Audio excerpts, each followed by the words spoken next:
வணக்கம். இன்னைக்கு நம்ம நிகழ்ச்சிக்கு வித்தியாசமான மனிதர்கள் வந்திருக்காங்க. முதல்ல நாம கூப்பிட போறது திருப்பத்தூர்லேருந்து சிவானந்தம் அவர்கள. அவர வந்து சேட்டலைட்லேருந்து யாரோ வாட்ச் பண்ணிக்கிட்டே இருக்காங்களாம். யார் வாட்ச் பண்றா? அவரே கூப்பிட்டு கேட்போம். வாங்க சிவானந்தம் சார். என் பேர் வந்து சிவானந்த் மேடம். சரிப்பா. நான் திருப்பத்தூர் அந்நியரி கிராமத்துலேருந்து வரேன் மேடம். சரி நான் 10th 2010 முடித்தேன் மேடம். சரி. இப்போது 2023 டிப்ளமோ 3 வருஷம் முடிச்சு மேடம். அதில் மூணு செம் ஃபெயிலு, 3 செம் பாஸு, 3 செம் ஃபெயிலு. இப்போ வந்துட்டு இந்த தூத்துக்குடியிலேருந்து இந்த ஆர்பர் சேட்டலைட்டு இதெல்லாம் வச்சுட்டு இந்த மாதிரி இந்த மாதிரி டார்ச்சர் பண்ணுறாங்க மேடம். அது வந்துட்டு எங்கள் ஃபேமிலி மேலே. அது ஏன் தூத்துக்குடியில இருந்து இப்படி பண்றாங்கன்றீங்க? அது வந்து அவன் வீடு கொடுக்குறாங்களா மேடம். வீடா? அது எங்க? இந்த இப்போ விளம்பரம் இது விளம்பரம் ஒன்று வந்திருக்கு ஆடு. சரி, விளம்பரத்துல வருது. என்னன்னு வந்தது? வீடு கொடுக்க போகிறோம் ஆ, அப்படின்னு சொல்லிட்டு நாங்கள் வீடு வின் பண்ணோம்னு நினச்சி பார்க்கவே இல்லை அப்படின்ட்டு ஒரு விளம்பரம் ஒன்று வரும் இல்லைங்களா. அந்த விளம்பரத்தை வச்சு எங்களுக்கு வந்துட்டு இந்த மாதிரி டார்ச்சர் பண்ணுறாங்க, அந்த மாதிரி டார்ச்சர் பண்ணி கொடுக்குறோங்க அப்படின்னு சொல்ல வராங்க மேடம். அந்த வீடு உங்களுக்கு கிடைச்சிருச்சா? அது கிடைக்கல மேடம். அதுக்கோசரம் தான் மேடம் இவ்வளோ தூரம் எங்களை டார்ச்சர் பண்ணுறாங்க மேடம். அந்த வீடு உங்களுக்கு கிடைக்க கூடாதுன்னு உங்களை டார்ச்சர் பண்றாங்களா? இல்லை கிடைக்கணும்னு உங்களை டார்ச்சர் பண்றாங்களா? ஆமாம் மேடம். அது வந்துட்டு எனக்கு ரொம்ப கஷ்டமாக இருக்குது மேடம். வீடை வச்சுக்க சொல்றாங்களா? என்ன பண்றாங்க? வீடை வாங்கி சொல்கிறாங்க மேடம். வீட்டை வாங்கிக்கோன்னு சொல்றாங்களா? மேடம் எவ்வளவு ரூபாய்க்கு? அவங்க வந்துட்டு மேடம் மூச்சுக்கு 300 தடவை மேடம் நீ வந்துட்டு உனக்கு வீடு கொடுப்போம் போ, நீ போ, ஆ, நீ வீடு கொடுப்போம் போ அப்படின்ட்டாங்க மேடம். அதனால வந்து அந்த வீடை வச்சு எங்களுக்கு வந்து டார்கெட் பண்ணி இவ்வளோ தூரம் பண்ணிட்டு இருக்கான் மேடம். அந்த வீடு எனக்கு வந்து வேணாம் மேடம். அவன் வந்து அந்த வீடு உங்களுக்கு வேண்டாம் மேடம். இந்த நிகழ்ச்சியின் மூலமா நீங்க சொல்றீங்க அந்த வீடு உங்களுக்கு வேண்டாம் மேடம். எனக்கு வந்துட்டு முதுலெல்லாம் பச்சை குத்திருங்க பாருங்க மேடம். முதுகுல எல்லாம் பச்சை குத்திருக்கா? ஆமாம் மேடம். என்ன பச்சை குத்திருங்க பாருங்க மேடம். க்ளோஸில் பாருங்க மேடம், நல்லா காட்டுறேன். என்னன்னு இருக்கு? ஃபஸ்ட்டு வந்துட்டு மேடம் இந்த இடத்துல எனக்கு முதுகில் வந்துட்டு ஒரு ஒரு மூச்சுன்னு இருக்கு. மூச்சு பிடிச்சிச்சுனாக்கா ஒரு விதமாக வலி வரும் இல்லைங்க மேடம். இப்போ மூச்சு பிடிச்சினாக்க அப்படியே மூச்சு அந்த கேஸ் அப்படியே ஃபார் ஆகிற மாதிரி இருக்கும். அந்த மாதிரி எனக்கு அந்த மூச்சு பிடிச்சிச்சு. அது அப்படியே நான் 2-3 வருஷத்துக்கு மேலே அப்படியே 4 வருஷத்துக்கு மேலே அப்படியே இருந்துச்சு. அதனால வந்துட்டு அது மூச்சு பிடிச்சிருக்கு, இது போகல அப்படின்னு சொல்லிட்டு அப்படியே எழுதி வச்சிட்டேன். மூச்சு பிடிச்சிருக்கு, அப்பா அம்மா மிரட்டி வர வைக்காது. கீழே வீடு வேணான்னு இருக்கு. அது ரொம்ப சின்னதா எழுதியிருக்கு, என்னன்னு தெரியல. வீடு வேணான்னு இருக்கு மேடம். ஆமா, வீடு வேண்டான்னு இருக்கு. ஆமா மேடம். சரி, வாங்க. இந்த கையில வந்துட்டு மேடம் இவருங்க இந்த கையில எல்லாம் எழுதியிருக்கு மேடம். பச்சை நிறைய பச்சை குத்திருக்கு. மேடம் ஏன்னா அவங்க டார்ச்சர் தாங்க முடியல மேடம். உங்களால் தாங்க முடியல மேடம். உட்கார். எனக்கு ரொம்ப கஷ்டமா இருக்கு மேடம். உட்காருங்க. நீங்க எங்க குடும்பமே ரொம்ப கஷ்டத்துல உட்காருங்க ப்ளீஸ்.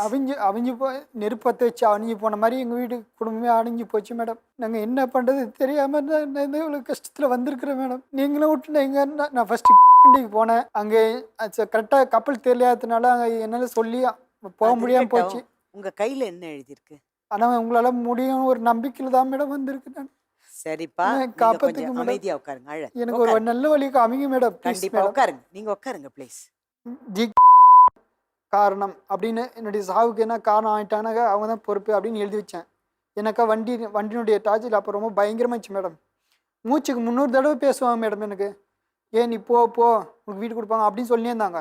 கடைசியாக பார்த்தாக்கா அவங்க அப்பா என்னையும் அம்மாவையும் சேர்த்து மெட்ராஸ்லேருந்து நாங்கள் மெட்ராஸில் 2 பேரும் வேலை செஞ்சுக்கிறோம். இந்த வேலை மேலெல்லாம் டார்ச் கொடுப்பாங்க, டார்ச் கொடுத்துனே இருப்பாங்க. என்ன வேலை பார்த்தீங்க நீங்கள்? நான் ஒர்க்ஷாப்பில் வேலை பண்ணியிருந்தேன் மேடம், வெல்டிங் வேலை. சரிங்க. வேலை மேலே டார்ச்சர் பண்ணுவாங்க மேடம். என்ன மாதிரி டார்ச்சர் பண்ணுவாங்க? நீ போ நீ அசிமா நீ போ நீ ஏன் நீ கெட்டவன், நீ நல்லவன் இல்லை, நீ வந்து மோசமானவன், நீ சரியில்லை அப்படிலாம் சொல்லுவாங்க மேடம். உங்களை சொல்லிட்டு யாரோ வாட்ச் பண்றாங்கன்னு சொன்னீங்கல்ல, யார் பாத்து? உட்காருங்க. நீங்க அவங்க பேர் தெரியல மேடம். அவங்க பேர் முகம் தெரியுமா? இல்லை மேடம், நான் பார்க்கல மேடம். முகம் பேர் பார்க்கல மேடம். ஆனால் வந்து கிட்ட போய் பார்த்தேன். அவன் வந்து ஒரு ஆள் கருப்பாக ஒருத்தர் இருந்தார், மீதி 4 பேர் கருப்பாக ஒருத்தர் இருந்தார், மீதி 4 பேர் வெள்ளையாக இருந்தாங்க. அவன்தான் பார்த்தேன் மேடம். எல்லாருமே அப்படி தான் இருப்பாங்க. கருப்பா ஒருத்தர் 4 பேர் வெள்ளையா இருக்காங்க. ஆமாம். தினம் பார்ப்பாங்களா அவங்கள? அவங்க வந்து எப்படி பார்க்குறான்னு தெரியல, ஆனால் பார்த்துட்டே தான் இருக்காங்க மேடம்.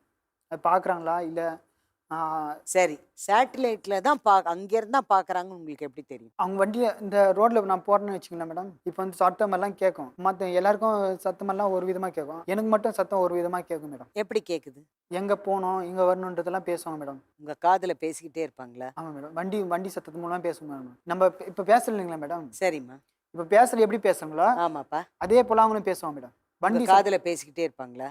வண்டி சத்தமெல்லாம் காதில் பேசிகிட்டே இருப்பாங்க. நீங்க வண்டி டே ஓட்டிக்கிட்டே நைட் மேடம். என்னப்பா நீங்க வண்டி ஓட்டிக்கிட்டே இருப்பீங்க, காதுல பேசிட்டே இருப்பாங்களா? இல்லை மேடம், வண்டி ஓட்டும் போது இல்லை, நான் ரோட்டில் நடந்து போயிட்டு இருக்கும்போது என்னுடைய காதில் கேட்கும். அதெல்லாம் இந்த காதில் கேட்கும், இந்த காதில் நீங்க நடந்து போய்கிட்டே இருக்கப்போ உங்க காதுல வந்து பேசுற மாதிரி இருக்குமா? அதான் மேடம். இது வந்து அமாம் கோர்கன் அப்படின்னு சேட்டிலைட்ல 4 பேர் சொன்னீங்கல்ல, இது வந்து விலாஸ் வீடு ஒழிக அப்படின்னு எழுதியிருக்கு மேடம். ஒரே ஒரு கேள்வி கேட்கணும். சின்ன வயசுல உங்களுக்கு என்னெல்லாம் ரொம்ப பிடிக்கும்? சின்ன வயசுனா எனக்கு நான் சின்ன வயசுல ரொம்ப கஷ்டப்பட்டேன் மேடம். எனக்கு விவசாயம் தான் மேடம். சின்ன வயசுல எங்கள் அப்பா விவசாயம் தான். எங்கள் அப்பா விவசாயம் பார்த்துட்டே படிச்சுன்னு நான் இங்கே வந்தேன் மேடம். ஊருக்குள்ளே ஒரு நடுநிலை பள்ளியில் நான் ஒரு 1ஆவது 8 வரைக்கும் படித்து பாஸ் பண்ணேன் மேடம். ரொம்ப தூரத்தில் தண்ணி எடுத்துன்னு போய் செடிக்கெலாம் தண்ணி ஊற்றணும், தேன் செடி தண்ணி ஊற்றணும், மா செடி தண்ணி ஊற்றணும், இந்த மாதிரிலாம் செடிக்கெலாம் தண்ணி ஊற்றி வளர்க்கணும். இந்த மாதிரிலாம் கஷ்டப்பட்டு மேடம். நான் கஷ்டப்பட்டு வளர்ந்த ஃபேமிலி தான் மேடம். நான் பாலகிருஷ்ணங்கிறவர் வந்திருக்காரு, அவர் என்ன சொல்றாரு நாம கேட்போம். வாங்க ஐயா. நீங்க என்ன ஸ்பெஷலிஸ்ட்? உங்களை பத்தி நாங்க கேள்விப்பட்டோம். நான் வந்து மாதம் 3 மலை 12 மாதம் வர வைப்பேன். மாதம் 3 மலை 12 மாதம், மாதம் மாதிரி மலைமாங்களா, ராமராட்சியில் 12 மாதம் மழை வச்சிருக்கு. சரி, அந்த மலையை நான் வர வைக்கிறேன், அதுக்கு மேலே கூட வர வைக்கிறேன். மழைய வர வைக்கிறீங்களா? இதை நான் 25 வருஷம் செஞ்சுட்டு ஓ, இருக்கேன். மும்மாரி பெய்யும் மழை உங்களால தான் பெய்யுது. ஆமாம், நம்ம 3 வேளை சாப்பாடு டெய்லி. 3 வேளை சாப்பாடு. நமக்கு பூமிக்கு வந்து 3 மலை சாப்பாடு. நம்ம 8 மணி நேரம் உறங்கி கரெக்டாக அந்த வேலைகள் பார்க்கும்போது உடல் எவ்வளோ க்ளீனாக இருக்குது. அதே மாதிரியே மண்ணுக்கு வந்து அந்த 3 மலை கரெக்டாக இருந்தால் தான் அதில் உயிரினங்கள் ஜாஸ்தியாக இருந்து ஒவ்வொரு பொருளுக்கும் அந்த உயிரினக்கு பாஸ் ஆனால் தான் தெளிச்சு இருந்தால் தான் நல்லாயிருக்கும். சாப்பிட்ற ஆகாரம், தொழில், வளம் எல்லாமே, உடம்பு தெம்பு எல்லாமே அந்த உயிர் அமைப்பில் தான் இருக்குது. இப்போ மழை வந்துச்சுன்னா பல உயிர்கள் பாஸ் ஆகுறது. இரும்புலேருந்து ஒரு இதாகுது. இப்படி 5 பஞ்சபூதம் ஒன்றா சேர்த்து தான் மழை வரும். இதை நான் எப்படி ஆராய்ச்சி பண்ணேன்னா, கிருஷ்ண பரமாத்மா 5 குதிரையை ஒன்று அடக்குவார். 5 குதிரையில் சாரத்தில் போவார். அதுக்கு அர்த்தம் என்னென்னா, நம்ம உடம்புல 5 பஞ்சபூதத்தை கரெக்ட் பண்ணிட்டோம்னா அந்த இயற்கை பஞ்சபூதம் நமக்கு ஜாயிண்ட் ஆகிடும். அதுக்கு கரெக்ட் படுத்த எப்படி செய்யணும் அப்படின்னா, நம்ம யோகாசனமோ இல்லை பயிற்சியோ எதுவுமே தேவையில்லை. இயற்கை வந்து உண்மையான உண்மைகள். நம்ம உண்மையை பேசி, உண்மையை பார்த்து, உண்மையை கேட்டு, உண்மையாக நடக்கணும். இப்போ படிச்சுட்டு எவ்வளோலாம் படிச்சுட்டு உறங்கிடக்கூடாது, கேட்டுட்டோன்னு பேசக்கூடாது. கண்டிப்பாங்க, அதெல்லாம் ஒரு பக்கம் இருக்கட்டும். நீங்க அடிக்கடி ஜூஸ் குடிச்சுக்கிட்டே இருக்கணும் இல்லையா? அதான் நான் எதுக்கு ஜூஸ் சாப்பிட்றேன், செருப்பணியாமல் நடக்கிறேன் பூமியில், செருப்பு போடாம. ஆமாம், அந்த பூமியோடைய சூட்டை உடம்புல வாங்குறேன். உடம்புனா அவ்வளோ சூட்டை வாங்கினா நான் பீஸ் ஆகிடுவேன். நான் என் உடம்புல வாங்கக்கூடிய அளவு சீட்டு வாங்க முடியும். ஓ, பூமியில உள்ள சூடெல்லாமே உங்க உடம்புல தான் இருக்குன்னு சொல்றீங்களா? உடம்புல அவ்வளோ சூடு என்கிட்ட கிடையாது. என் உடம்புல தாங்கக்கூடிய அளவு சூடு. நம்ம டீ கிளாஸ் தாங்கக்கூடிய அளவுக்கு சூடு, உஷ்ணம். டீ சாப்பிட்றோம், அந்த கிளாஸில் எவ்வளோ சூடு இருக்குன்னு நமக்கு தெரியும். அந்த பைலரில் எவ்வளோ ஹீட் இருக்குன்னு கண்டுபிடிக்க முடியும். இதை உணர்ந்தோம்னா அதுக்கு உணரலாம். சரி. அதே மாதிரி நம்ம உடம்புல எவ்வளோ ஹீட்டுக்கோ அத்தனை பூமியோட ஹீட்டை நம்ம ஆராய்ச்சி பண்ணிக்கணும். சரி. அதே மாதிரி வெயில் இருக்குது, ஹீட் இருக்குது, குளிர்ச்சி இல்லை, குளிர்ச்சியை கொடுக்கணும். அதான் ஜூஸ் சாப்பிடுவேன். ரிப்போர்ட்டர் கிட்ட சொல்லியிருக்கீங்க, எங்க ரிப்போர்ட்டர் கிட்ட, நாளைக்கு சாயந்தரம் சென்னை ஊட்டியா மாத்துறேன்னு. ஆமாம், ஊட்டியை மாற்றுறேன். நாளைக்கு அப்படியா? விழாக்கா மாற்றி கிலோமீட்டர் மாற்றுறேன். ஐப்பசி ஏற்ற கிலோமீட்டர் கொண்டு வந்துடுறேன். இப்போ வெயிட் மாதிரி தான் பிளாக் ஆக்கிடுவேன், வேறு ஒன்றும் கிடையாது. எப்படி வேணால் மந்திரம் போட மாட்டேன், ஒன்றும் செய்ய மாட்டேன். இப்போ ஜூஸ் சாப்பிட்டு என்ன குளிச்சுடுவேன். சென்னையில் 2வது 15 நாள் வர வச்சேங்க. சரி, மழையை வர வைக்கிறதுக்கோட ப்ராசஸ் எப்படி? ஒன்றும் கிடையாது. நான் சந்தோஷமாக இருக்கணும். நான் கஷ்டத்தை பேசக்கூடாது, பார்க்கக்கூடாது, கேட்கக்கூடாது. நான் கஷ்டப்படுறேன்னு மற்றவங்களை சொல்லக்கூடாது. கஷ்டப்படுறவங்களே நான் ஒத்து பார்க்கக்கூடாது. யாராவது கஷ்டப்படுறேன்னு நான் காதில் கேட்கக்கூடாது. நான் ஆனந்த நிலையில் இருக்கணும். அப்படின்னா தான் அது எனக்கு இயற்கை ஒத்துழைக்கும். ஏன்னா நான் பெரிய வேலை அது செய்யும்போது நான் கஷ்டப்பட்டு அது வருத்தப்படும்ல. நீங்கள் சிறுநீர் கழிச்சிங்கன்னா மழை வரும்ன்றீங்களா? சாப்பிட்றது இல்லை, நீங்கள் சொல்கிறீங்களே ஜூஸ் குடித்தேன், ஆமாம், சிறுநீர் கழித்தேன் அப்படின்றீங்களே. ஸோ ஜூஸ் குடிச்சிட்டு சிறுநீர் கழிச்சிங்கன்னா மழை வரும். அவங்க வந்து கிண்டலாக எடுத்தாங்க. நீங்கள் கிண்டலா சொல்லியிருக்காங்க. ஆமாம், ஆனா நீங்க எப்படி வரோங்கிறத சொல்லுங்க, நேரடியாவே சொல்லுங்க. அதாவது கிண்டலுக்காக வேண்டாம். இன்னொன்று வேண்டாம்.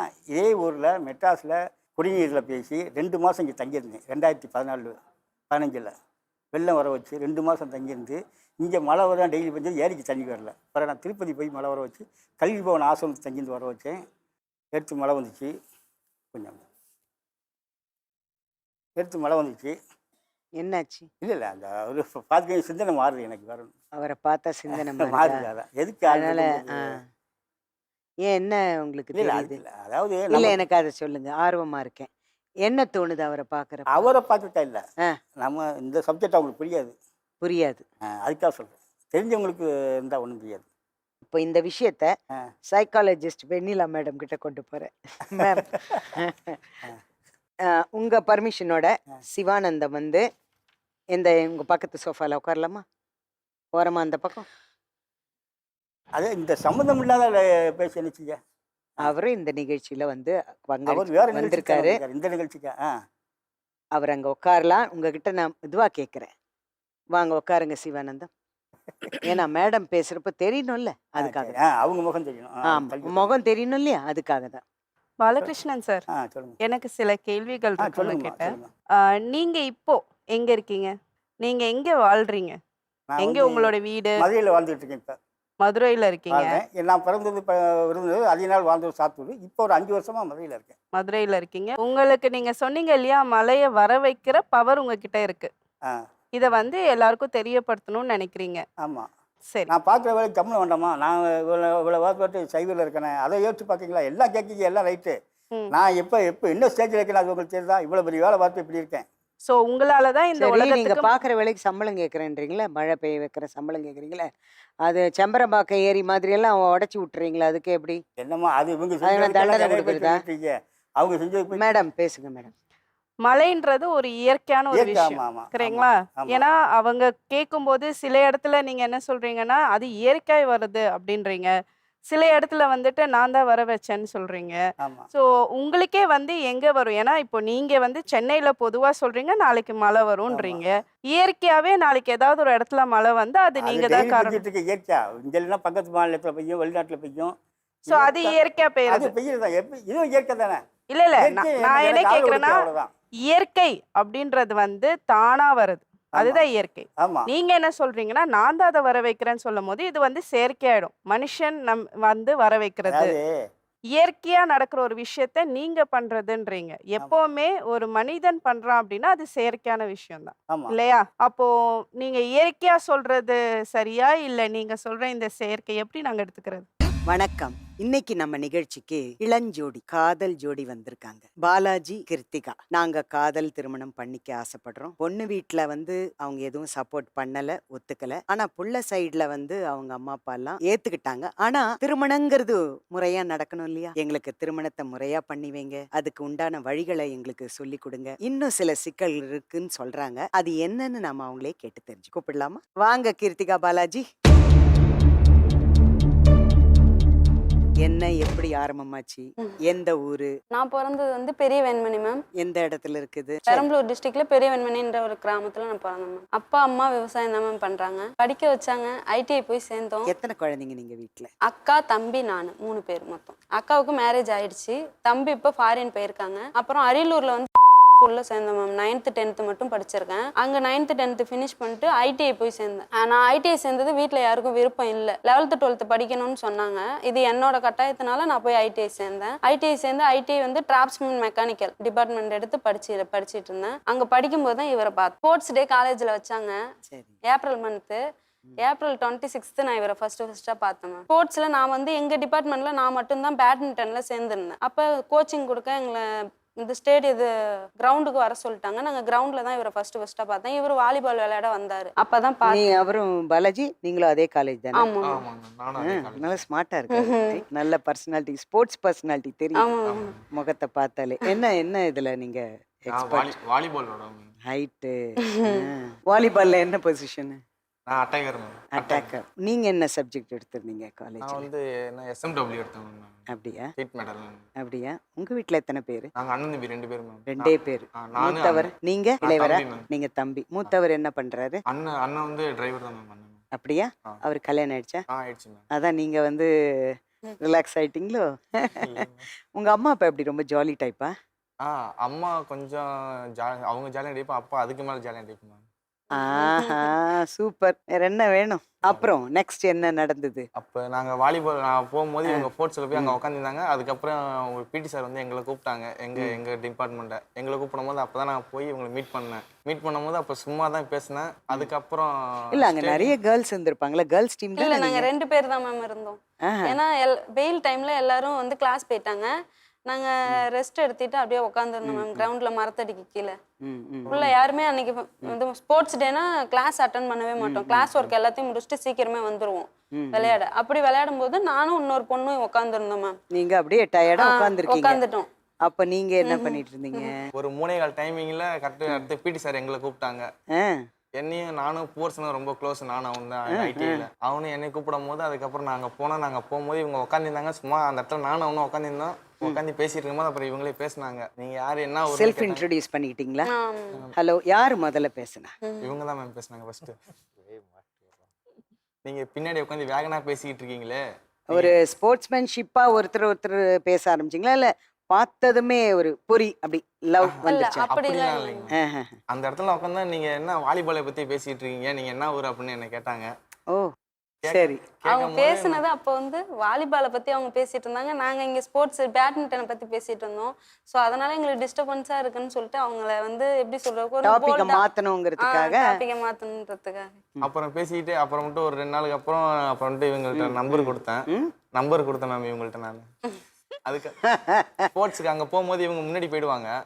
போகும்போது பிடி சார் வந்துட்டாங்கன்னா கால் பண்ணுங்க அப்படின்னு சொல்லிட்டு நம்பர் கொடுத்துருந்தோம். எல்லாமே இந்த 2K கிட்ஸ் எல்லாத்துலயும் ஸ்பீடா பார்த்த அன்னைக்கே ஃபோன் நம்பர் கொடுத்தாச்சு. இல்லைங்க மேம், அது ஒரு வாரம் 2 வாரம் ஆயிடுச்சு மேம். 2 வாரம் டெய்லி மீட் பண்றீங்க போய்? ஆமா, அதே இடத்துல ஸ்போர்ட்ஸ் பிடி சார் அதே இடத்துல போய் உட்காருது. இவங்க உடனே வேற டாபிக்க மாத்துறது இல்ல? அப்போ புரிஞ்சுக்கிட்டீங்களா ஏன் உங்க டாபிக்க மாத்துறாங்கன்னு? இல்ல மேம், அப்போ நாங்க புரிஞ்சுக்கல. சரி அவங்க நம்மள திட்டுறாங்கலட்டுக்கு நம்ம ஏஞ்சி எட்ட போகணும்னு சொல்லிட்டு அப்படியே எட்டக்கு போயிடுவோம். நாங்க எட்டக்கு போய் அந்தாண்ட உட்காந்தாலும் இவங்க என்ன பார்த்துட்டே இருப்பாங்க. அதுக்கப்புறம் நான் போய் கேட்டேன், ஏன் என்ன சும்மா நீங்க பாக்குறீங்க? ஓ சூப்பருங்க, செம்ம ஃபாஸ்ட். படிப்புலயும் அதே ஸ்பீடு. என்னையா நீங்க பாத்துக்கிட்டே இருக்கீங்க, சும்மா ஏன் முறைக்கிறீங்க அப்படின்னு நீங்க கேட்டீங்களா? அப்படி தனியா விட போல, பசங்களை ஒரு 3 பேர்த்த கூட்டிட்டு தான் போனேன். அவங்க இந்த மாதிரி கேள்வி எல்லாரும் எதுக்குமா கேப்பீங்க? ஏன்னா நீங்க என்ன எதிர்பார்த்தீங்க? தப்புன்னு ஏதாவது மூஞ்சில் அடிச்ச மாதிரி ஏதோ சொல்லியிருந்தாங்கன்னா என்ன பண்ணிருப்பீங்க? அடிச்சு விடுவாங்கன்னு சொல்லிட்டு தான் கூட 4 பேர்த்த கூட்டிட்டே போயிருந்தேன். ப்ரொடெக்ஷனா, பாதுகாப்பு. ஒரு 3 பேர் இருந்தாங்க. இவங்க அடிச்சாலும் டக்குனு அவங்க எல்லாம் அடிச்சிருவாங்க. வாங்க நாங்க எல்லாம் போய் கேட்போம் அப்படின்னு சொல்லிட்டு தான் மேம் இவங்களை கூட்டிட்டு போனேன். என்னன்னு கேட்டீங்க? நீங்க ஏன் சும்மா என்ன பார்த்துட்டு முறைச்சிட்டே இருக்கீங்க அப்படின்னு சொல்லி நான் கேட்டேன் மேம். இவங்க வந்து நான் சும்மா தான் பாக்குறேன், வேற ஒண்ணும் இல்லை அப்படின்னாங்க. அப்புறம் பிடி சார் வந்து என்னடா லேடிஸ் பேசிட்டு இருக்கீங்க அப்படின்னு சொன்னேன். அப்புறம் அங்க போயிட்டோம் மேம். அப்புறம் வந்துட்டு ஸ்டேடியத்துல மீட் பண்ண ஆரம்பிச்சோம். நாங்க ஸ்டேடியத்தில் வந்து ஸ்போர்ட்ஸ் அங்கே ட்ரைனிங் கொடுக்க ஆரம்பிச்சாங்க. அங்கே மீட் பண்ணிக்கிட்டு இருந்தோம் காலேஜ் பக்கத்தில். அது எங்களுக்கு கடைசி 6 மாசத்துல மேம் எங்களுக்கு வந்து இது கொடுத்தாங்க. மொதல் 6 மாதம் ஃபுல்லாகவே எங்களுக்கு ஸ்போர்ட்ஸாகவே கொடுத்துட்டு இருந்தாங்க மேம் எங்களுக்கு வந்து. சரி, அந்த ஸ்போர்ட்ஸ்லேயே போயிட்டு இருக்கும்போது அப்புறம் இவங்கள்ட்ட பேசி பழகிட்டு இருந்ததுனால அப்புறம் பேசிட்டு ஃப்ரெண்ட்லேயே பேசிட்டு இருந்தோம் மேம். நான் அப்புறம் பேசிட்டு இருக்கும்போது இவங்க வந்து ஒரு நாள் ஃபோன் அடிக்கும்போது எங்கள் அப்பா எடுத்துட்டாங்க. ஃபர்ஸ்ட் அட்டெம்ப்ட்லயே மாட்டிக்கிட்டீங்களா? இல்ல மேம், அதுக்கப்புறம் கான்டாக்ட்ல பேசிட்டு இருந்தோம் மேம். இவங்க வந்து ஒரு நாள் காலேஜுக்கு வராதும்போது ஐடிஐ வரலன்றதுனால நான் வீட்டுக்கு வந்துட்டு இவங்களுக்கு கால் பண்ணேன். யதார்த்தமா அவங்க அப்பா எடுத்துட்டாங்க. அப்ப இவரோட ஃப்ரெண்டு தான் பேசுறேன், ஹோம்ஒர்க் இதை போல கொடுத்துருந்தாங்க, அதை சொல்றதுக்காக கால் பண்ணேன்னு சொல்லிட்டு ஹோம்ஒர்க். சூப்பர் ஸ்மார்ட் இல்ல? அவங்க அப்பாட்ட ஃபர்ஸ்டா பேசுனது லாஸ்டா பேசின வார்த்தையா அதுதான் மேம். அப்படியா? அப்பா என்னாச்சு? அப்பாக்கு அப்பா இறந்துட்டாங்க மேம். அப்படியா? இப்போ இறந்து 6 வருஷம் ஆகும். என்னவாச்சு அவருக்கு? உடம்பு ஹார்ட் அட்டாக். அப்போ நாங்கள் இருக்கும்போது இவங்க மொபைல் எடுத்து அவங்க பேசினோடனே அப்பா வந்து என் தோல் மேலே கை போட்டு என்னை தனியாக கூட்டு போயிட்டார் மேம், வீட்டில் யாருக்கும் தெரியக்கூடாதுன்னு. பாருப்பா, எவ்வளவு நல்ல மனிதன்ல. சரி, என்ன சொன்னாரு? கூட்டிட்டு போயிட்டு தனியாக கூட்டு போயிட்டு அப்புறம் டீ குடிச்சோம் மேம். 2 பேரும் டீ ஒரு காஃபி ஷாப்பில் போய் உட்கார வச்சார் என் அப்பா. உட்கார வச்சு செந்தரி போயிட்டோம். நாங்கள் வந்து நக்கம்படி கிராமம், அங்கேருந்து எங்களை செந்தரி வட்டத்துக்கு செந்தரி கூட்டு போயிட்டார் மேம் அப்பா. கூட்டு போயிட்டு அங்கே டீ ஷாப்ல உட்கார வச்சு, உனக்கு ஒரு பொண்ணு ஃபோன் அடிச்சு, யார் அந்த பொண்ணு ஏதோ ஃப்ரெண்டுன்னு சொல்லி கண்டுபிடிச்சாரா? சூப்பர் ஃப்ரெண்டுங்க உங்க அப்பா இல்ல? அப்புறம் என்ன சொன்னார்? கேட்டதுக்கு என்ன சொன்னீங்க நீங்க? அப்புறம் நான் கேட்டதுக்கு இல்லப்பா ஃப்ரெண்டு தான்ப்பா அப்படின்னு சொன்னோடனே ரிட்டனே இவங்க வந்து இல்ல அந்த பொண்ணு வேற மாதிரி பேசிச்சு. என்ன பேசுனீங்க நீங்க? அப்படி ஒண்ணுமே பேசல மேம். எடுத்ததும் அவங்க வாய்ஸ் வந்து கொஞ்சம் இது போல்டா கேட்டது மேம், இவங்க அப்பாவோட வாய்ஸ். சரி இவங்க அப்பான்ட்டு நான் பயந்துட்டு என்ன சொன்னேன், இது போல பாலாஜி இன்னைக்கு காலேஜ் வரல, சார் இது போல ஹோம்ஒர்க் கொடுத்தாங்க அப்படின்னு சொல்லி டாபிக் எடுத்தது பாலாஜி இன்னைக்கு காலேஜ் வரல, அதுலயே புரிஞ்சிட்டு இருக்கும் உங்க அப்பாக்கு. புரிஞ்சிருக்கும். அதுக்கப்புறம் அப்பாட்ட சொல்லிட்டேன் லாஸ்ட்ல, இது மாதிரி அந்த பொண்ணு லவ் பண்ணலான்னு இருக்கேன்ப்பா, என்னப்பா சொல்ற அப்படின்னு. அப்புறம் கேட்கும் போது அப்புறம் இவங்கள்ட்ட வந்து போட்டோ கேட்டேன் மேம். நான் வந்து அப்புறம் இல்ல அப்பா என்ன சொன்னாரு அதுக்கு? அப்போ வந்து அப்பா நீ போட்டோ காமி, நான் அதுக்கப்புறம் நான் சொன்னதுக்கு அப்புறம் தான் நீ ஓகே சொல்லணும் அப்படின்னாரு மேம். நானும் அப்பாட்ட நீ ஓகேன்னு சொன்னாதான்ப்பா நான் அந்த பொண்ணுகிட்டே பேசுவேன், இன்னும் நான் லவ் ப்ரொப்போஸ் பண்ணல ஒன்றும், நான் எதுவும் சொல்லப்பா அப்படின்னேன். இன்னும் லவ் ப்ரொப்போஸ் பண்ற அளவுக்கு நீ போயிட்டு இருக்கியா அப்படின்னு சொல்லி அப்பா கேட்டாரு மேம். நெக்ஸ்ட் ஸ்டெப்பை சொல்லிட்டீங்க, வாய் தவறி உளறிட்டாரு. நெக்ஸ்ட் ஸ்டெப் என்னங்கிறது. ஓகே. அப்புறம் சொன்ன உடனே அப்பா இருந்துக்கிட்டு ஒரு நாள் காலேஜ் பக்கம் வந்தாங்க மேம். வரும்போது இவங்க வந்து அப்போ தான் போயிட்டு இருந்தாங்க, காலேஜ் வந்து போயிட்டு இருந்தாங்க. நான் வந்து ஃபர்ஸ்ட் ஷிஃப்ட் மேம். நான் வந்து 7:30க்கெலாம் உள்ளே போயிடணும். 7:30க்கெலாம் போய் பஞ்சிங் வச்சிடும். இவங்க வந்து 9:30 தான் வருவாங்க. அப்போ அப்பா வந்து அங்கே வந்து என்னை விடும் போது நான் அப்போ இவங்க கரெக்டாக இவங்க வரும்போது நான் இவங்களை காட்டி விட்டேன் மேம். இவங்களை எப்படி காட்டி விட்டீங்க? அப்பா அவங்க போகிறாங்களே அவங்க தான்ப்பா. அப்படியே அப்டரப்டா சொன்னீங்களா? நாங்கள் வந்து பைக்கு சைகை காட்டினீங்களா? பைக்கு பார்க்கிங் இருக்கு மேம், அங்கே நின்றுட்டு இருந்தோம். நான் வந்து இவங்க வந்து என் பக்கத்தில் இருந்தாலும் வந்துட்டு இருந்தேன் கேண்டீன் பக்கம். நான் அப்பா கிட்ட கண்ணை அப்படி காமிச்சு மேம். நான் எப்படி நீங்க எப்படி பாத்தீங்க அவரை? இல்ல அப்ப அவர் காமிச்சுட்டது எதுவுமே அவங்க எனக்கு அப்பா தெரியாது. பக்கத்துல நிக்கிறாருன்றது பாத்தீங்களா? இல்ல பார்க்கல மேம். இவங்களுக்கு தெரியாது மேம். இவங்க கவனிக்கல. இவங்களுக்கு லாஸ்ட் வரைக்கும் அவங்க என் ஃப்ரெண்ட்ஸ் மட்டும் தான் மேம் தெரியும் அப்பாவுக்கு. ஏன்னா அப்பா வந்து அந்த இடத்துல ஃப்ரெண்ட்ஸ் மாதிரி தான் மேம் என்கிட்ட பேசிட்டு இருந்தாங்க. வாடா போடா என்னடா டீ குடிப்போம் அப்படின்னு சொல்லி பேசிட்டு இருந்தாங்க. நீங்க அப்படிதான் நினைச்சீங்களா உங்க அப்பாவை? அதுக்கப்புறம் வந்து இவங்க வீட்டில் வந்து தெரிஞ்சிச்சு மேம். அப்புறம் முடிச்சுட்டு அப்புறம் ஒரு 7 வருஷம் லவ் பண்ணி ஃபோன் பேசிட்டு தான் மேம் இருந்தாங்க. 7 வருஷம்? ஆமாம் மேம்.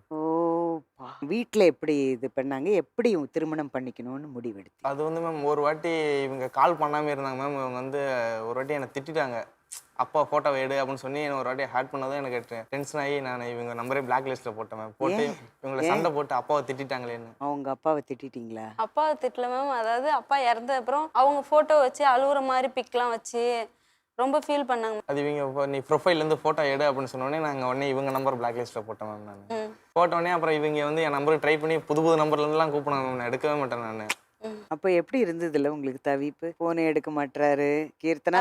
அந்த நாட்கள் எப்படி இருந்தது? இவர் போன் கால் அவாய்ட் பண்றப்போ கஷ்டமா இருந்தது. இருந்தாலும் எனக்கு என்ன கஷ்டம் இருந்தாலும் எங்க வீட்டுக்கு போய் அம்மா அப்பா கிட்ட பேசுறது, நெக்ஸ்ட் அப்படியே நான் ஜாலியான கேரக்டர்ன்றதுனால கடந்து போயிடுவேன் மேம். ஃபீல் பண்ண மாட்டேன். அதனால ஒருத்தரை இவ்வளவு டீப்பா லவ் பண்றீங்க, திடீர்னு வந்து பிளாக் பண்றது, அந்த அவாய்ட் பண்றதுன்னா அதெல்லாம் எவ்வளவு யார்கிட்டயும் பகிர்ந்துக்க முடியாது இல்லம்மா? ஆமா மேம். வீட்டை யாருக்குமே பகிர்ந்துக்க முடியாது மேம். வணக்கம் அட்வொகேட் சசிகுமார் சார். வணக்கம். நீங்க தான் இந்த கேஸ்ல டைரக்டா இன்வால்வ் ஆயிருக்கீங்கன்னு. என்ன ஆச்சு சார்? ரிஜிஸ்டர்ல என்ன? ஒரு ஆண் வேறு ஒரு சமூகமா இருந்தோ அல்லது பெண் வேறு ஒரு சமூகமா இருந்தோ அவங்களுக்கு ஒரு பாதுகாப்பானது அந்த பதிவு திருமணம். நாங்க சொல்றோம் நீங்க பதிவு பண்ணுங்க, சட்டத்துல நீங்க சொன்ன நாம்ஸ் எல்லாமே இருக்கு அப்படின்னு சொல்லும்போது அவங்க என்ன சொன்னாங்கன்னா, முதல் நாம்ஸ் பெண்ணுடைய பெற்றோர் இருக்கணும், இருந்தாதான் நாங்க பதிவு பண்ண முடியும் அப்படிங்கிற ஒரு இதை வைக்கிறாங்க. ஏங்க அப்படி சட்டத்திலே எதுவும் கிடையாது. அவங்க வந்து பெண் குடும்பத்தினர் வேறு சமூகங்கிறதுனால அவங்க பேரண்ட்ஸ் சைட்ல யாருமே வர முடியாது. அதற்கு பதிலா அந்த மாப்பிள்ளை தரப்புல இருக்கக்கூடியவங்களே சாட்சியா இருக்கிறாங்க, நீங்க அதை அக்செப்ட் பண்ணி பண்ணுங்கன்னா முடியவே முடியாது அப்படின்னு சொல்லிட்டாங்க. அதன் பிறகு இதுல வந்து வழக்கு சம்பந்தமா நாங்க வந்து அவங்க ஹைகோர்ட் போயிருக்கிறாங்க, அதுக்கான ஆவணங்கள் இருக்குன்னு சொல்லிட்டு அந்த வழக்கு நடந்த சிஎஸ்ஆர் அந்த அவங்க முதல் காணவில்லைன்னு சொல்லி, கீர்த்திகா காணவில்லைன்னு சொல்லி குள்ளம் காவல் நிலையத்தில் போடப்பட்ட முதல் தகவல் அறிக்கை, அது அந்த ஹைகோர்ட் ஆர்டரு, அதையும் வைத்து கொடுத்துட்டு இது மாதிரி அவங்க அம்மா வர முடியாதுங்கிற காரணத்துக்கு இதை நீங்க காரணமா எடுத்துக்கங்க அப்படின்னு சொல்லி அது கொடுத்தோம். அதை முடியாதுன்னு சொன்னாங்க. அப்ப தமிழ்நாடு சிறப்பு திருமணத்தில் நாங்க பண்ணணும்னா நீங்க இந்து திருமண சட்டத்திலையும் பண்ணணும் அப்படின்னு சொல்லி நிர்பந்தப்படுத்துறாங்க. சரி, இவங்களுக்கு இப்ப நாம வந்து அது சட்ட ரீதியா போராட்டம் பண்ணிட்டு இருக்க முடியாது. இப்ப நம்ம அட்வொகேட்டா போனாலும் கூட இவங்களுக்கு இருக்கிற ப்ராப்ளம் சால்வ் ஆகணும்.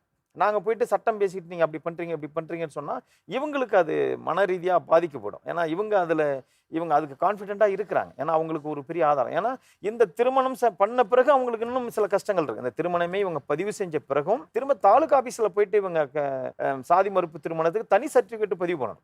இதோட மட்டும் நின்றாது. அப்ப இதை முடிச்சுட்டு அங்க வருவாய் வட்டாட்சியர் அலுவலகத்துல போய் மனு கொடுத்து அங்க வந்து இவங்க வந்து சாதி மறுப்பு திருமணம் பண்ணிக்கிட்டோம் அப்படின்னு சர்டிபிகேட் பண்ணி அதன் பிறகு பண்ணா டாக்டர் அம்பேத்கர் கலப்பு திருமணம் புரிந்தோர் நிதி உதவி திட்டம்னு ஒரு திட்டம் இருக்கு. அதுல வந்து ஒரு 2.5 லட்சம் ரூபாய் அவங்களுக்கு நிதி உதவி அரசாங்கம் கொடுக்குது.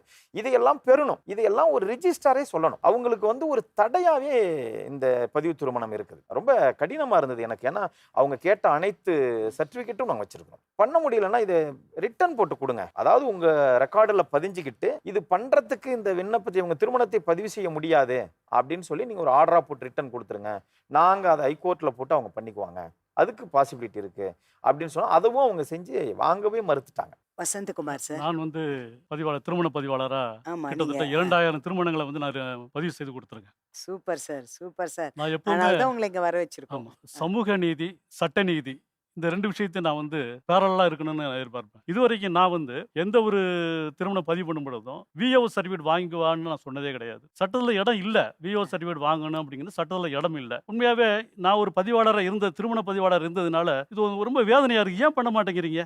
அவன் விரும்புறான், அந்த பெண்ணு விரும்புது, அவங்க டிசைட் பண்ணிட்டாங்க. ஆனால் இந்த திருமணத்தை பொறுத்தவரையிலும் மறுக்கிறதுக்கான முகாந்திரமே எதுவுமே இல்லை. இதில் மறுக்க வேண்டிய தேவையே கிடையாது அப்படிங்கிறது தான். பாலாஜியுடைய பேரண்ட்ஸ் வந்திருக்காங்க, சொந்தக்காரங்க எல்லாரும் வந்திருக்காங்க. அவங்களையும் நான் அழைக்கிறேன். அவங்க வீட்டில் இருந்து வந்து சண்டை பிடிச்சாங்க என்ன. சரி. அதனால இவங்க கொஞ்சம் வருத்தமாகவே இருந்தேன் நான். சரி நம்ம போய் வீட்டுக்காரியாக இருந்து இந்த மாதிரி இருக்குமேன்ட்டு அதனால நான் கொஞ்சம் பேசாதே இருந்தேன். அப்போ பசங்களா நம்மளை தேடி வரும்போது என்ன பண்ணுறதுன்னு அவங்கள சேர்த்துக்கிட்டு நான் அதுலேருந்து நான் எதனா வேணும்னா வாங்கி கொடுத்து அனுப்பிடுவேன். நான் மெட்ராஸில் இருந்தாங்க அவங்க. அப்புறம் நீங்க அவங்கள நேசிக்க ஆரம்பிச்சிட்டிங்களா? அப்புறம் எப்படி எனக்கு பொண்ணு பொண்ணு எப்படி? கிடையாது. என்னம்மா? எனக்கு பொண்ணு கிடையாது, 2 பையன்தான். அப்படியா? அதனால சரி எனக்கு பொண்ணு மாரி நாங்கள் பார்த்துக்கிட்டோம். எப்படி அவ எப்படி குணத்துல? இப்போ நல்லா இருக்குது. ரொம்ப பிடிக்குமா உங்களுக்கு? வந்ததுலேருந்து உங்களுடைய அண்ணனும் அண்ணியும் பேசவே மாட்டாங்களே, என்ன விஷயம்? உங்களது என்ன லவ் மேரேஜா? ஆமாம் மேம். எத்தனை வருஷம் லவ் பண்ணீங்க? இவங்க 7 இயர்ஸ், நீங்க நாங்கள் 3 வருஷம் மேம். 3 வருஷமா? அதுக்கு அம்மா அப்பா ஓகே சொல்லிட்டாங்களா? அம்மா கிட்ட பேசணும், எல்லார்கிட்டையும் சொன்னோம், யாரும் ஒத்துக்கல. அப்புறம் எப்படியா இருந்தாலும் மேரேஜ் பண்ணா எப்படியா இருந்தாலும் நம்ம ஏற்றுப்பாங்க அப்படியே ஒரு பிரச்சனை எல்லாம் முடிஞ்சிச்சுன்னா அதுக்கப்புறம் நம்மளுக்கு எதுவும் பிரச்சனை இல்லை. அவங்க உங்க வீட்லயும் வீட்ல எப்படி ஒத்துக்கிட்டாங்களாமா? அவங்க வீட்லயும் ஒத்துக்கிட்டாங்க, நம்ம அவங்க வீட்லயும். பேர் என்ன? தீபிகா மேம். தீபிகா. உங்க வீட்ல எப்படி எதிர்ப்பு தெரிவிக்கலையா? ஒத்துக்கிட்டாங்களா? அம்மா எல்லாரும் ஒத்துக்கிட்டாங்க. இருந்தாலும் அண்ணன் அக்கா அவங்க மட்டும்தான் கொஞ்சம். கீர்த்தனா, என்ன ஆரம்பத்துல இருந்த அந்த சந்தோஷம் முகத்துல காணோம்? அதெல்லாம் டல் ஒண்ணும் ஆயிட்டேன். இல்ல. வீட்டு அதெல்லாம் ஞாபகம் வந்துருச்சா? வீட்டு ஞாபகம் இருக்கும் தான் மேம். வீட்டு ஞாபகம் இருக்கும் மேம். இருக்கும். அவங்க வரணும்னு ஆசைப்படுறியா? இங்க வரணும்னு ஆசைப்படல மேம். ஆ. இருக்கும். தைரியமா வந்து இருக்கணும். பேசினா நாளைக்கு போதும். வந்து நாங்க கொண்டு வந்து விட்டுருவோம், கவலைப்படாதீங்க. எங்க இருக்கீங்க நீங்க? எந்த இடத்துல உட்காந்து தைரியமா இருங்க, அழக்கூடாது. வாழ்க்கையை வந்து சந்தோஷமா கொண்டு போகணும். ஒரு நிமிஷம் இருங்க. ஜோதிமா லைன்ல இருக்கீங்களா? ஹலோ, ஹலோ, கீர்த்திகாவோட அம்மாவா? யாருங்க? ஜோதிமா, நாங்க இங்க கலைஞர் தொலைக்காட்சியில இருந்து பேசுறோம். இங்க கீர்த்திகா வந்திருக்காங்க, உங்க பொண்ணு. இல்லங்க, அது மாதிரி பொண்ணே எங்களுக்கு இல்ல. அப்படியா?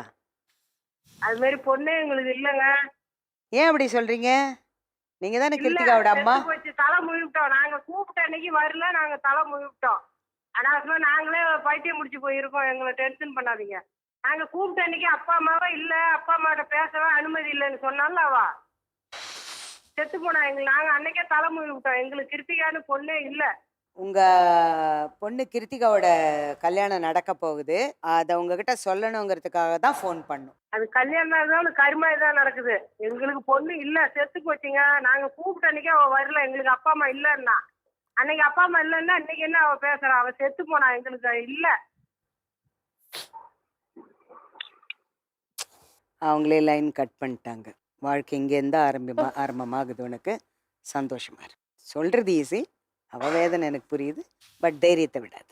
மீஞ்சூர்லேருந்து அம்முலு அவங்க வந்திருக்காங்க. அவங்க என்ன சொல்றாங்கன்னா, அவங்க குடும்பத்துல நிறைய அமானுஷ்யங்கள் நடக்குது. தன்னுடைய மகனுக்கும் தன்னுடைய அக்காவுக்கும் வந்து சில பாதிப்புகள் இருக்கு. அதை வந்து இங்க நான் பகிர்ந்துக்க ஆசைப்படுறேன், அதை பத்தி சொல்ல விரும்புறேன்னு சொல்றாங்க. வாங்க அம்முலு. கணவர் விஷயம் நீங்க சொன்னீங்களே, அது என்ன பிரச்சனை? என்ன? எங்கள் வீட்டுக்காருக்கு எனக்கும் ரொம்ப நாளாக பிரச்சனைம்மா. வீட்டில் ஒரு 8 வருஷமா பிரச்சனை எங்களுக்கு. எவ்வளவோ நான் போராடி பார்த்தேன். அண்ணனுங்க எல்லாமே விளையாத்துல வந்து போராடி பார்த்தாங்க, முடியவே இல்லை. சரி, நானும் 2 வருஷமா விட்டுட்டேன். அதாவது அவர் தகாத முறையில் போயிட்டு அவருக்கு ரயில்வே வேலை. சரி. வீட்டில் ஒரே பிரச்சனை பண்ண ஆரம்பிச்சிட்டாரு. என்ன உங்களை அடிப்பாரா? எல்லாமே செய்வார். அடிப்பார், குடிப்பார், வீட்டில் காசு தரமாட்டார். எவ்வளோ பிரச்சனையை சந்திச்சேன் நானும் என்ன பண்ணுறேன்னு எனக்கே தெரியல. ப்ரெஷர் பயங்கரமாக ஏறி போச்சு. எனக்குள்ளே நான் பேசுறது, நம்மளே செத்துலாமான்றது ஒரு மாதிரியாக நானே. உங்களுக்குள்ள நீங்க பேசுறதுன்னா அது எப்படி? எனக்குள்ளே பேசுறதுன்னா நானே நடந்து போயிடுறேன், தூங்கி ஏந்து நானே போயிடுறேன். எங்க போறேன்னு எனக்கே தெரியல. நம்ம வீட்டு காலனி உள்ள சுத்துறேன், ஏஞ்சி போயிடுறேன். ஆனா சட்டால்னு யாருன்னா வந்தாங்கன்னா இது நம்ம ஏன் ஏந்து வரணும் அப்படின்னு யோசிக்கிறேன். திடீர்னு யாராவது வந்தாக்கா நீங்க சுய நினைவுக்கு வந்துடுவீங்களா?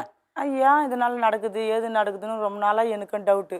சரி. ஆனால் நம்ம வீட்டுக்காருக்குள்ள தானே சண்டை, இதுனா பிரச்சனைன்ட்டு நான் பக்கத்தில் எல்லார்கிட்ட சொல்லிட்டு இருந்தேன். எதனால அப்படி எந்திரிச்சு நடப்பீங்க ராத்திரில? தெரியுமா? அதுதான்மா அதிகபட்சமாக எங்கள் வீட்டுக்காருக்கு எனக்கு சண்டை நடக்கும், சரி. கோவம் வரும். நான் படுத்து தூங்கி வைப்பேன், தட்டி எழுப்புற மாதிரி இருக்கும், விறுவிறுன்னு ஏந்து காலனி உள்ள அப்படியே சுற்றலாம் போல இருக்கும். பயங்கரமான ஒரு கோவத்தோடு நடப்பேன். என் நிறையமே டக்குன்னு கோவப்படுவேன். வீட்டில் பசங்க எல்லாம் அழுவாங்க, ஏம்மா அப்படி பண்ணுற. எத்தனை பிள்ளைங்க உங்களுக்கு? எனக்கு 2 ஆம்பளை பசங்க.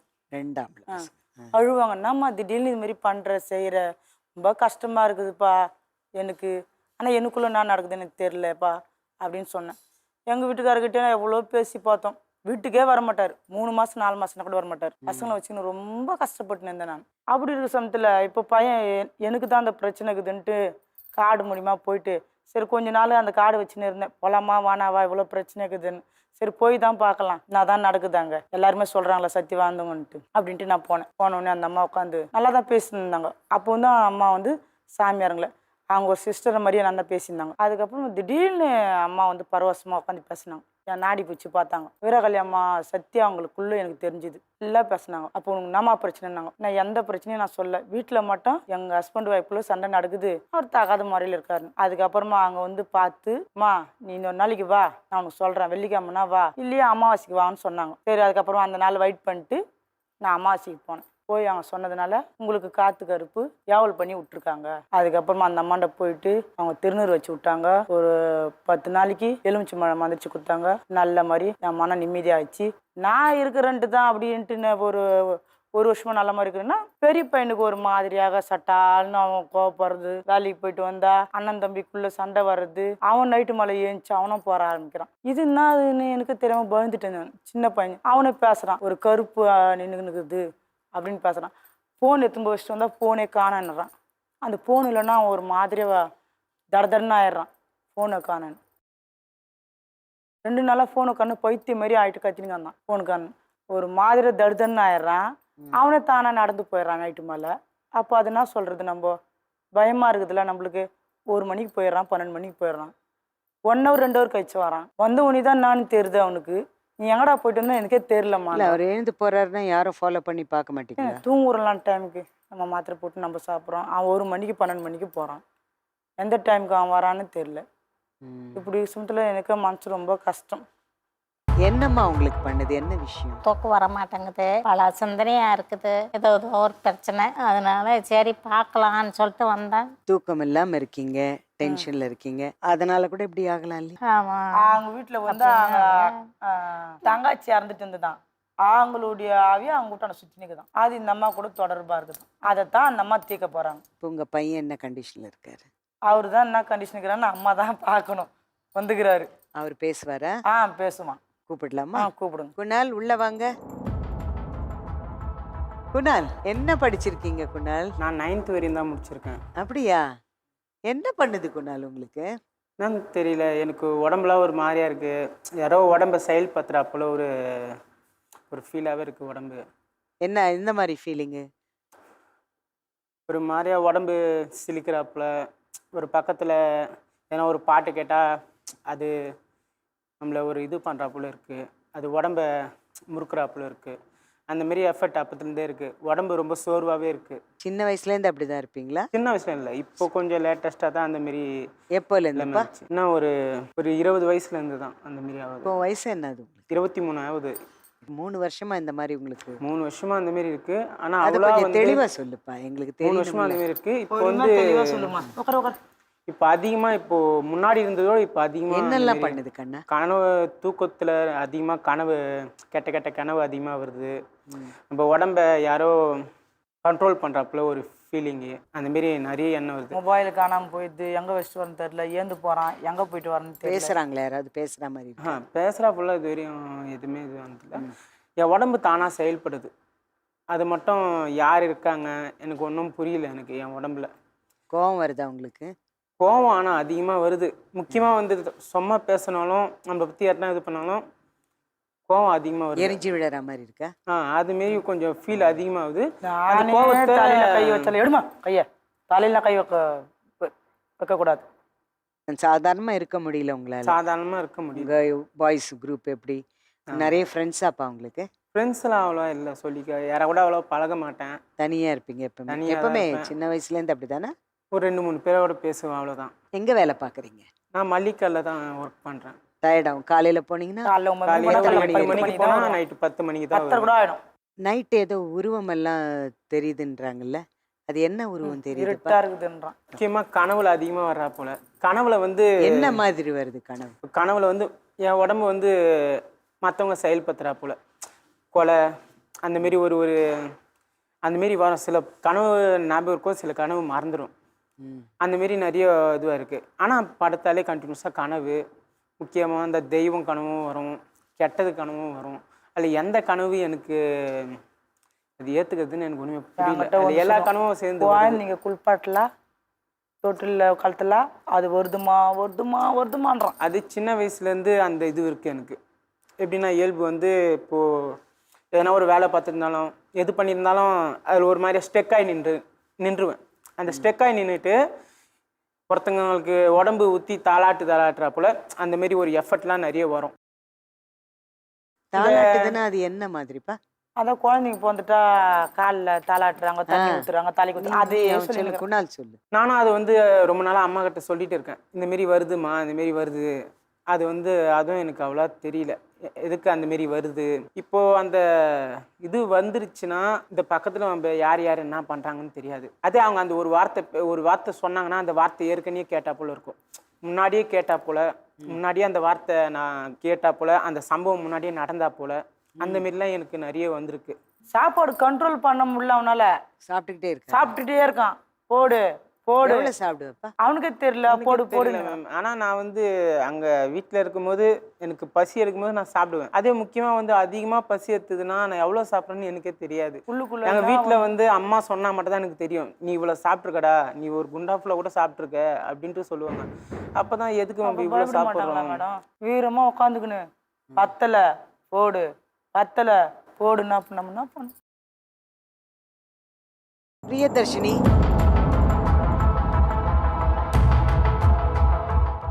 இவங்களுக்கு என்ன நடக்குது? நீங்க என்ன நடக்குதுன்னு நினைக்கிறீங்க? கொஞ்சம் சத்தமா சொல்லுங்க. இவங்களுக்கு என்ன நடக்கணும்னு இனிமே தான் நான் பார்க்கணும். இவங்களுக்கு என்ன ஆகுது, பிரச்சனைன்னு வந்திருக்காங்க, இவங்களுக்கு என்ன நடக்குது ஏது நடக்குதுன்னு இப்போ எனக்குள்ள வந்து சாமி அருள்வாக்கு வந்து இவங்களுக்கு என்ன ஏதுன்னு பார்ப்போம். நீங்க அது என்ன பண்ணணுமோ பண்ணி நேரடிவே பாருங்க. கண்டிப்பா. அவங்க கிட்ட பேச போறீங்களா? பேசணும்னா பேசுங்க. இல்லை நான் இவங்க கிட்டலாம் நான் பேச வேண்டிய வேலை எனக்கு இல்லை.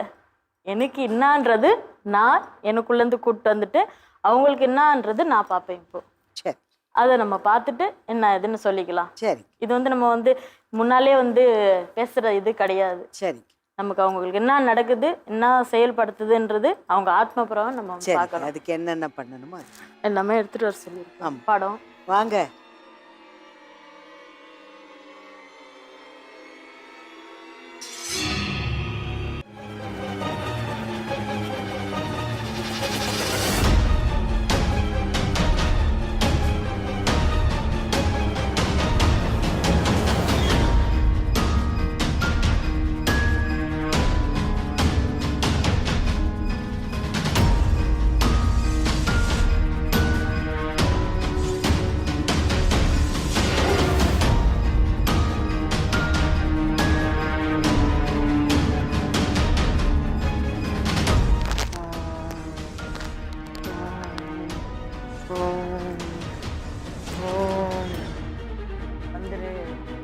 வந்துரு, வா வா வா.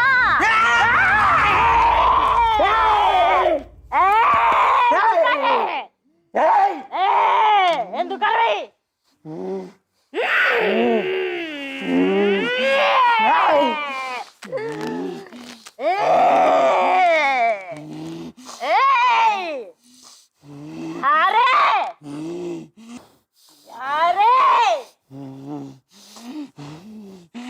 இடம் தெரியல, சொல்லணும். யாரு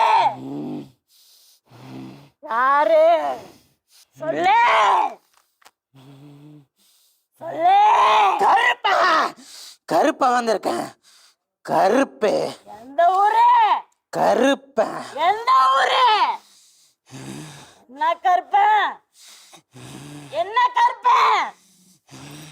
கோட்டை கருப்பன் வந்திருக்கேன். இந்த பையன் உடம்புல என்ன பண்ற? இந்த பையன் உடம்புல என்ன பண்ற? என் உடம்புல நான் வந்திருக்கேன். எதுக்காக வந்திருக்க? எதுக்காக வந்திருக்க? எதுக்காக வந்திருக்க?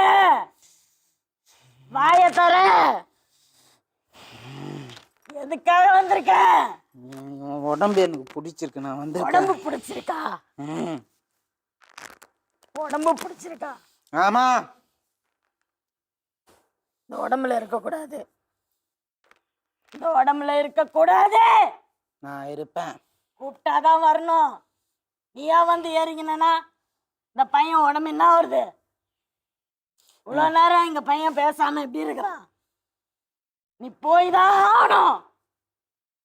போக மாட்டேன். போய் தான் ஆகணும். யாருக்கிட்ட போக மாட்டேன்ற? போய் தான் ஆகணும். என்ன வேணும் உனக்கு? எனக்கு தேவையான குத்தா நான் இவன் என்ன வேணும்? எனக்கு தேவையான குத்தா இவன் கூடவே நான் காவலா இருப்பேன். என்ன வேணும்? என்ன வேணும்?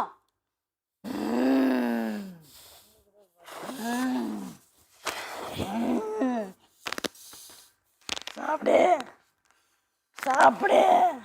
வேற என்ன வேணும்? வேற என்ன வேணும்? வேற என்ன வேணும்? வேற என்ன வேணும்?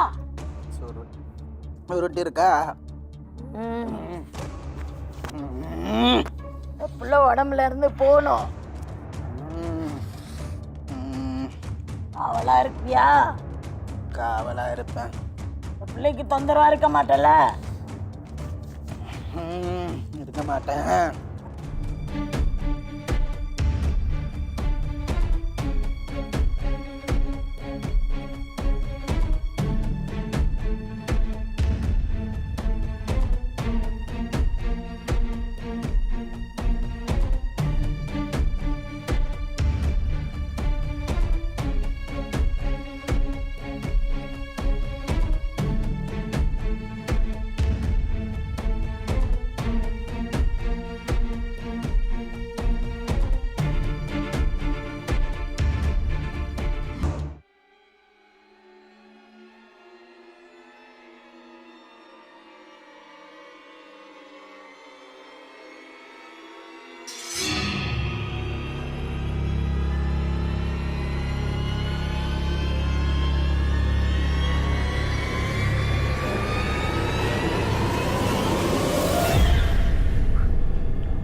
பிரியதர்ஷினி மேம், என்ன ஆச்சு அவங்களுக்கு?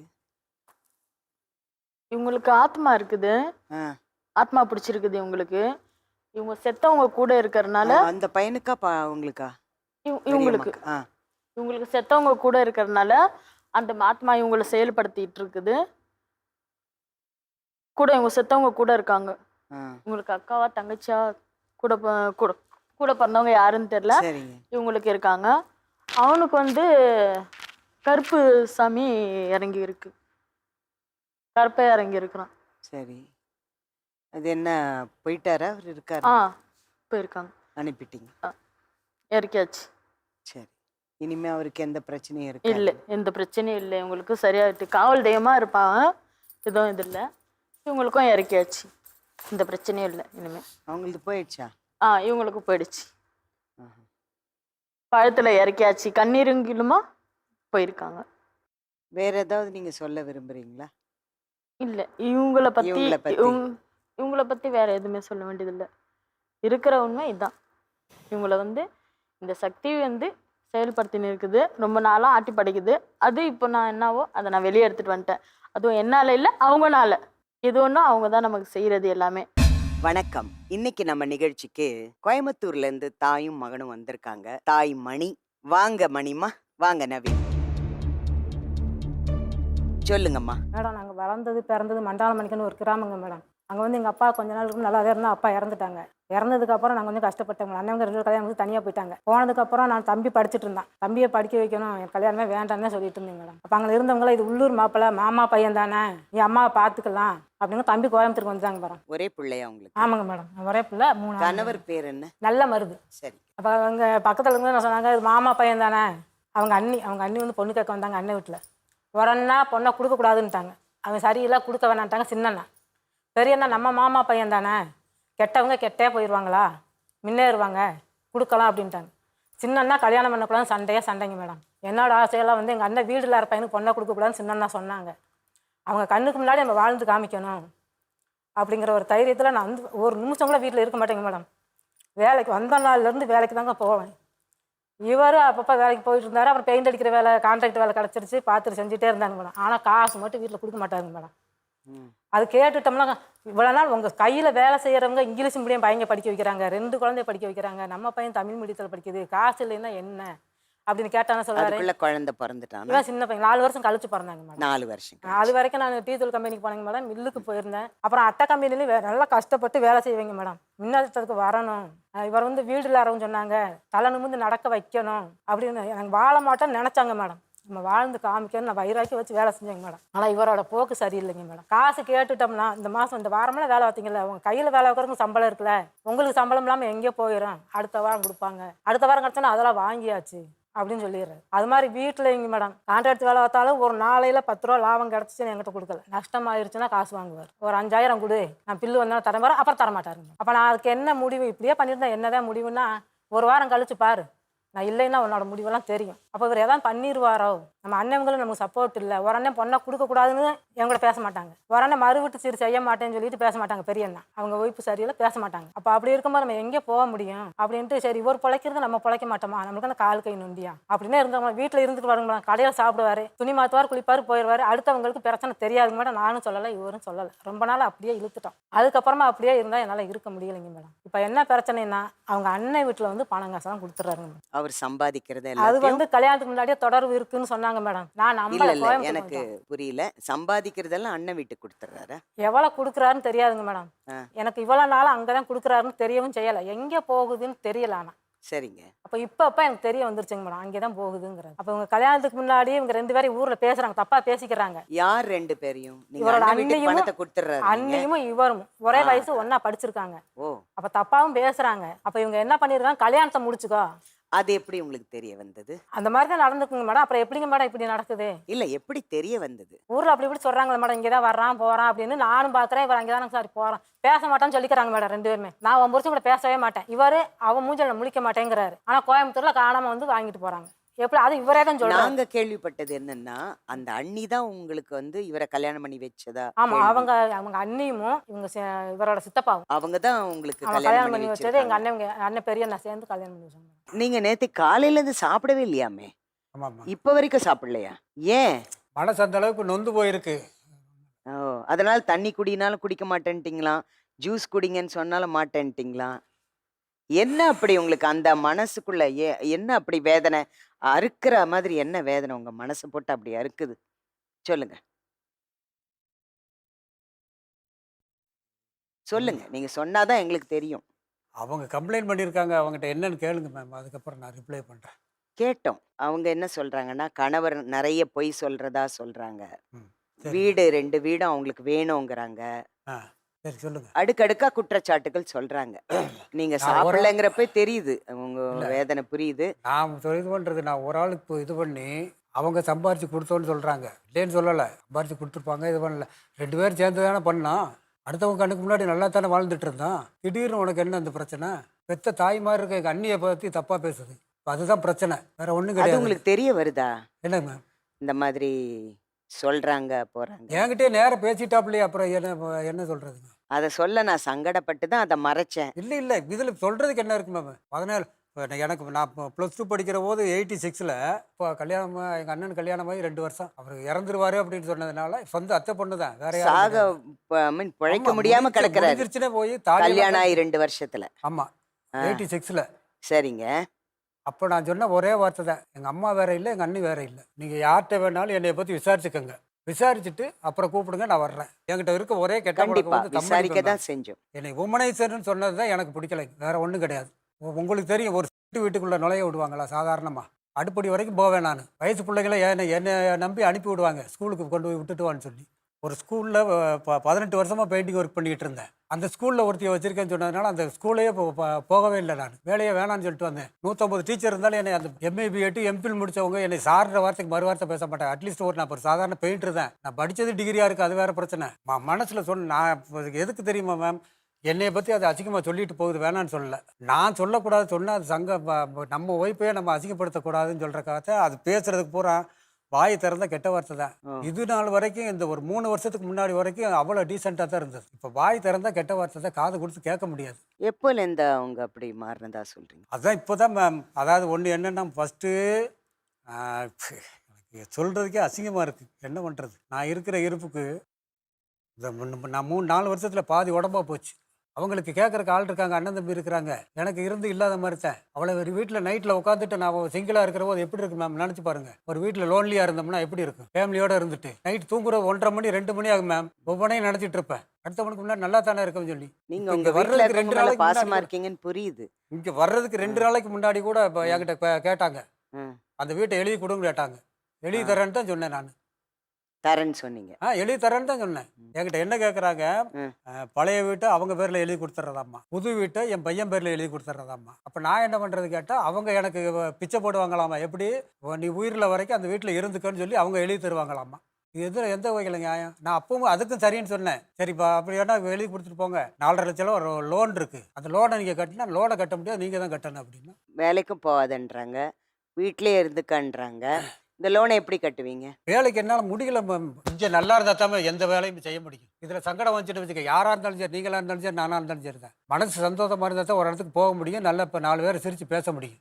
நான் இப்போ புது வீட்டுக்கிட்ட போய் இப்போ 3.5 வருஷம் ஆகுது, 4 வருஷம் ஆக போகுது. நீ கேட்டு பாரு, பக்கத்து வீட்டுக்காரங்களுக்கு என் பேர் தெரியாது.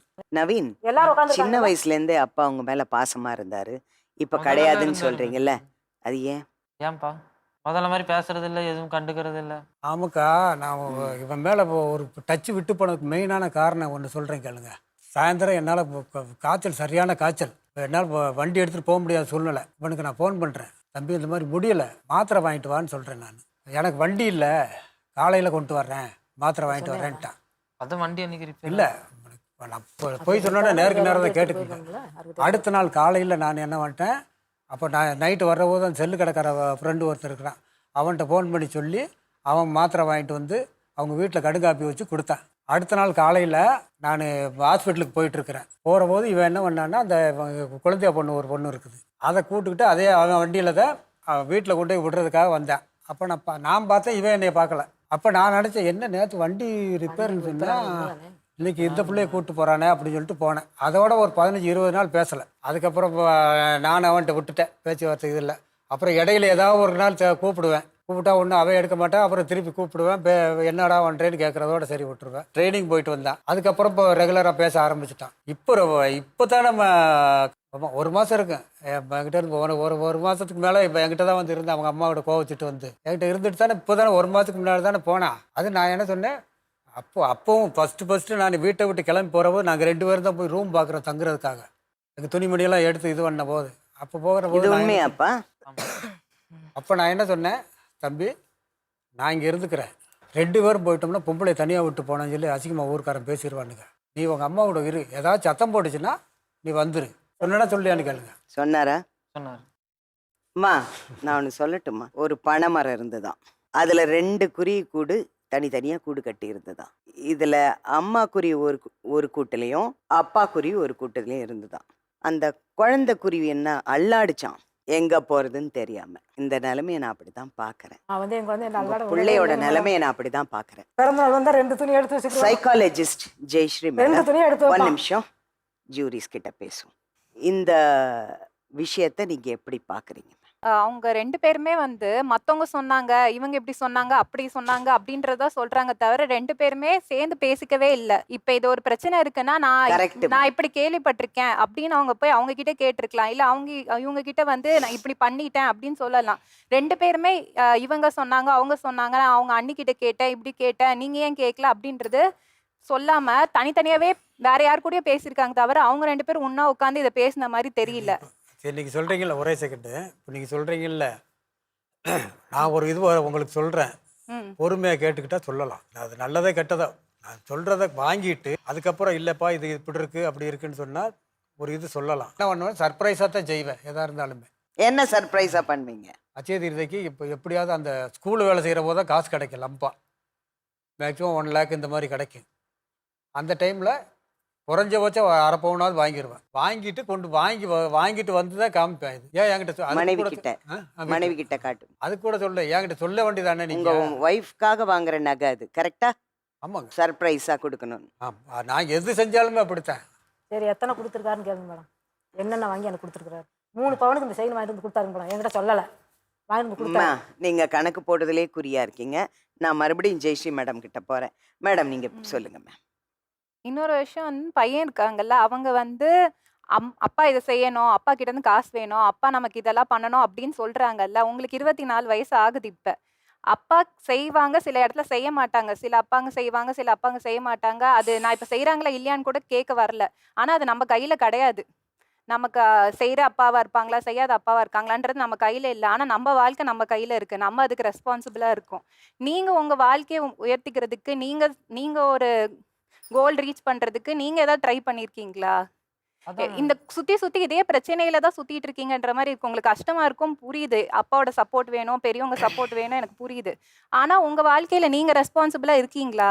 அதான் மேம், எங்க அம்மா வந்து என்ன படிக்க சொன்னாங்க எக்ஸ்ட்ரா. நான் அதனால தான் நான் எல்லா கஷ்டத்தை பார்த்துட்டு தான் நான் படிக்கல அப்படின்னு சொல்லிட்டு நான் ஒர்க்குக்கே போனேன். நான் உன்னை MBA படிக்க சொல்லலையா? எப்போ சொன்னேன்?